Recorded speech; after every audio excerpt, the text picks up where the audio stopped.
I understand that supplements do appear like they're the easy way out, but sometimes people spend an absurd amount on supplements. So I typically only recommend supplements that I know we can't get from dietary or lifestyle habits. With that being said, I have found a lot of food or lifestyle replacements for a lot of different supplements. So I'm going to start a series about supplement replacements to save you a ton of money.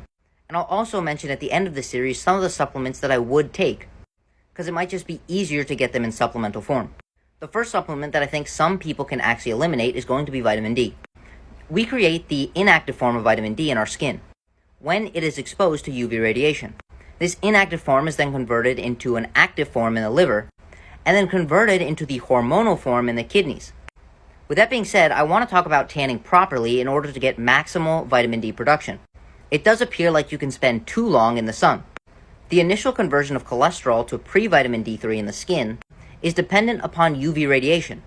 However, this pre-vitamin D can be converted into vitamin D and then sent to the liver without any UV radiation whatsoever.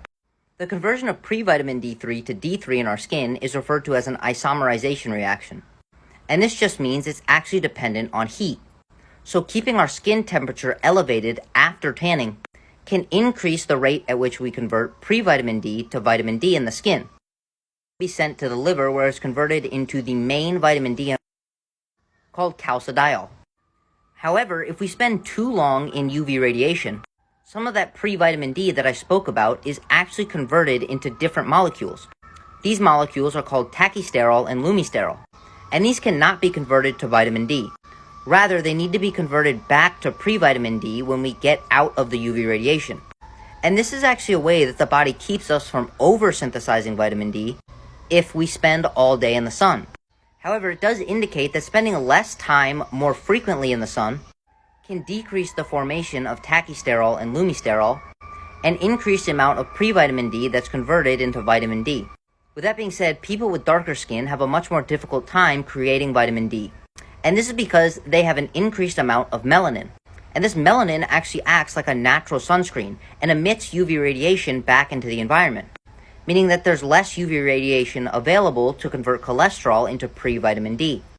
Therefore, these individuals may either have to spend longer in the sun or may actually have to rely on food or supplemental vitamin D to increase their vitamin D status. So the first step to replacing your vitamin D supplement is get more time in the sunlight, maybe not as long, but more frequently. A good sweet spot is about 20 minutes, and the darker your skin, the longer you can stay in the sun. Additionally, there are food sources of vitamin D. These include fatty fish like salmon and trout, sardines, egg yolks, some milk products, orange juice, and other vitamin D fortified foods. Additionally, mushrooms actually contain an abundant amount of vitamin D. And the longer your mushrooms are exposed to the sunlight, the more vitamin D they will produce. They're kind of like us. The longer they spend in the sunlight, the more vitamin D they get. However, the vitamin D found in mushrooms is vitamin D2, which means there's a conversion required to turn it into vitamin D3, unlike the vitamin D3 that's found in animal products. And some people actually have a reduced ability to convert vitamin D2 into vitamin D3. So if you're eating a lot of mushrooms or other plant sources of vitamin D, but your vitamin D status is not increasing, you may actually have an impaired ability to convert vitamin D2 to vitamin D3. You may benefit from getting your vitamin D from animal sources because animal products contain vitamin D3. Additionally, some people may simply need a vitamin D supplement if the weather does not allow them to get in the sun, or their lifestyle does not allow them to get in the sun, or maybe they have darker skin and just have an impaired ability to synthesize vitamin D. With that being said, before you get a vitamin D supplement, I recommend increasing your sun exposure and trying some of these vitamin D rich foods. And if you want to learn the easiest and cheapest ways to get all of your micronutrients to both look and feel good, send me a DM or comment below and we'll set up a consultation.